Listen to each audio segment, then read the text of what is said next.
What is going on, everybody? It is your boy Nothing But Skills, and today I'm bringing you guys another division video. Today's video is going to be on the vendor reset that just happened today, Friday, July 6, 2018. Now these videos are just to help you guys out and point out the best items from this week. So I'm going to get right into it. The first item is going to be located right here at Camp Clinton. If you guys don't know where Camp Clinton is, Camp Clinton is located in the most northeast part of the map. So this is where it is, and the item we are going to be looking at is this Liberator. The reason why I'm going to point this out is because it's a pretty decent roll. It has Fierce, Unforgiving, and Deadly. What I would recommend you guys doing is rolling off Fierce, putting Responsive on there, and you have yourself a pretty good PvP, pretty much a lightweight M4. But the thing with the Liberator is the recoil is a lot worse than it is on the lightweight M4. So if you're used to the recoil on the lightweight M4 and the LVOA, the Liberator is a little bit different. I would honestly take it to the range and see if you guys can control it. If you can control it, it's perfectly fine, but I honestly have issues controlling the Liberator. Now the gear score is 274. The base damage on this is 17.9K.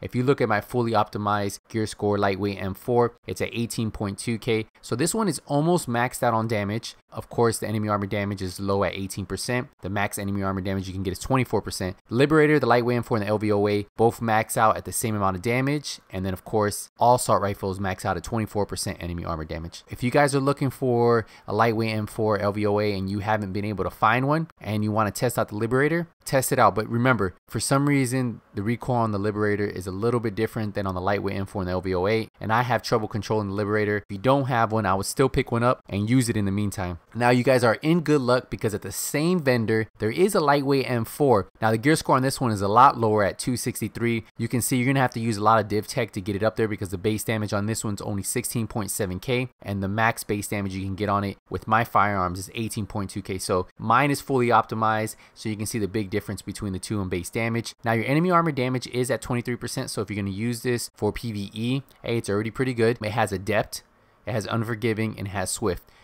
I would recommend taking off Adept and putting Responsive on there, and at least you have Responsive and Unforgiving. Now some of you might want to put something else and then leave Swift. The only reason I would say leave Swift is because it's a little bit harder to unlock Adept on a lot of your damage builds because you're not really going to have 3,800 electronics if you're going to be putting out a lot of damage, especially on your Striker, your Nomad builds. On mostly all of your damage DPS builds, you're not going to have that amount of electronics. So having Adept on there is kind of a waste of talent. I would put Responsive on here, have Unforgiving, and then have Swift. And having that reload speed of 25% faster isn't a bad thing. You're going to see that it makes a big difference in PvP. So if you don't have a lightweight M4 and you've been looking for one, this one is going to cost 1,248 Phoenix credits. So yes, it's a big chunk of Phoenix credits, but if you guys just did the last global event, you guys should have a bunch of Phoenix credits just laying around. So from this special equipment vendor, I would highly recommend you either pick up this lightweight M4 or this Liberator. And the Liberator is going to cost a little bit more at 1,331 Phoenix credits. But hey, these are both really good guns, and I would pick up the lightweight M4 over the Liberator. But if you think you can control it and you have the extra Phoenix credits, I would buy both of them. The next item is going to be located at the Cavern, so we're going to fast travel there.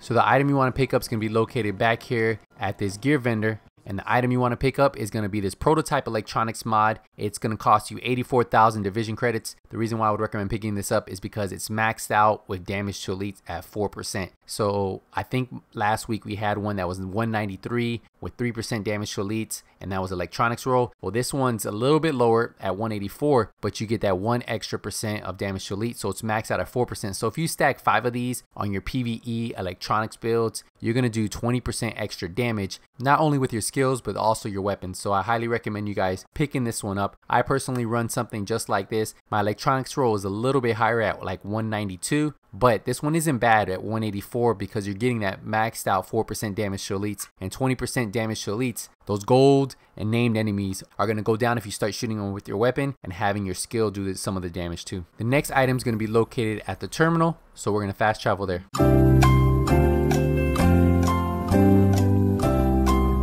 So the item you're going to want to pick up is going to be located right here at this special equipment vendor. And the item you want to pick up is going to be this prototype stamina mod. It's going to cost you 192 Phoenix credits. Now this one is almost maxed out. It's at 265. You guys know that stamina mods max out at 267. So this one is almost maxed out. And then of course the exotic damage resilience is maxed out at 2.5%. If you want to stack 5 of these, it's going to give you additional 12.5% exotic damage resilience on your build. Located at the terminal, 192 Phoenix credits. The next item is going to be located just south of here at Camp Hunton, so we're going to fast travel there.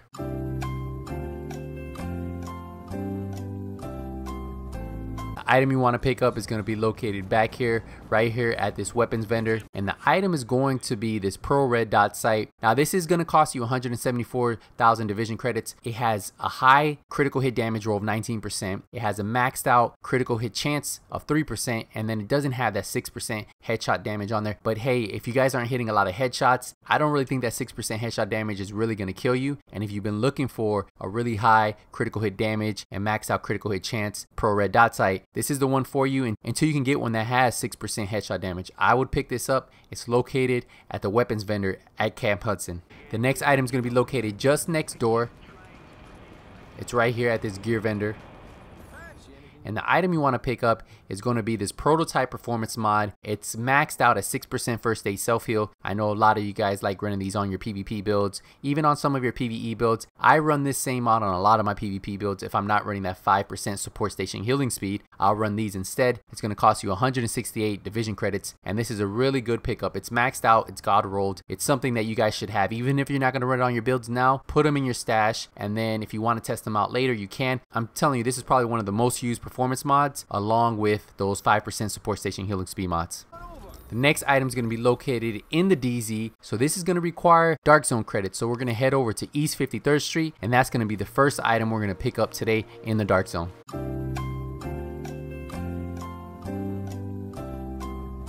The item's going to be located right here at this Dark Zone vendor. And the item you guys want to pick up is this prototype stamina mod. It's 266, one off of being maxed out, and then it has a high skill power roll of 3,263. Now for all of you electronics builds, or all of you that want to have a little bit more skill power and you want to still have stamina and have that toughness, I would pick this up. It's going to cost you 21,000 Dark Zone credits. So if you don't have the Dark Zone credits, you do have to go into the Dark Zone. 21,000 Dark Zone credits isn't bad, but you do need to buy 5 of these and then put them on your build. The next item is all the way south, and it's down here at 5th Ave, so we're going to fast travel there.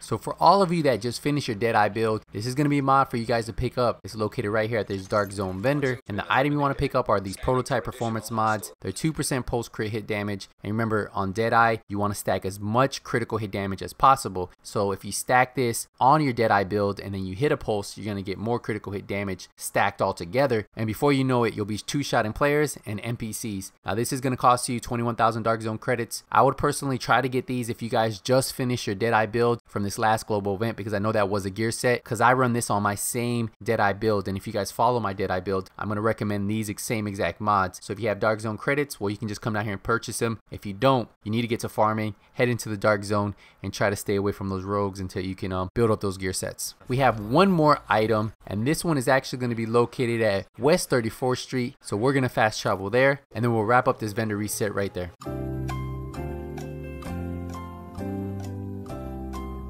So the last item of the night is going to be right here at this Dark Zone vendor, and the item is going to be this SR7 suppressor, 19% critical hit damage, which is the maxed out roll you can get at this time. It has 2% accuracy and 2.5 stability. This is amazing for those Deadeye builds. Again, there are 2 items I would pick up for those Deadeye builds if you just finished in the last global event. The first is that 2% critical hit damage performance mod, and then this SR7 suppressor. The good thing is you only have to buy one of these, and then you can share them throughout your loadout. This one's going to cost you 24,000 Dark Zone credits, but this is what I run on my Deadeye build and what 95% of the people run on their Deadeye build, this SR7 suppressor. And you can't get better than this. 19% critical hit damage, 2% accuracy, and 2.5 stability. This works great for PvE and PvP. So if you've been looking for a way to tweak your builds, or you've been following my Deadeye guide, well, this is in there, the SR7 suppressor. I would pick this up, and that's pretty much it. That wraps up my vendor reset for this week. These are my top 9 items that I recommend you guys picking up. If you guys have any questions on these items, use the comment section down below. If you're a subscriber and you feel that I missed the item that you think would help other subscribers, like every vendor reset video I tell you guys to do, down in the comment section, just list where it's located, the item it is, and why you think it's good. And then hopefully that can help some of my subscribers that are watching this video that I might have missed a good item. Also, if you guys know any of the good blueprints that are out this week, if we have a lightweight M4 blueprint, please let me know. I just want to say thank you guys again for all the support. We're almost at 50,000 subscribers. I'm truly blessed to have you guys supporting this channel, and without you guys, this wouldn't be possible. So So I truly appreciate it. Thank you for sharing this with your friends. Thank you for sharing this with your family. Thank you for sharing this with other people in the division community. Thank you guys again. Remember, if you don't see me in Last Stand, if you don't see me in Skirmish, if you don't see me in the Dark Zone, it's only a matter of time. Nothing but skills out.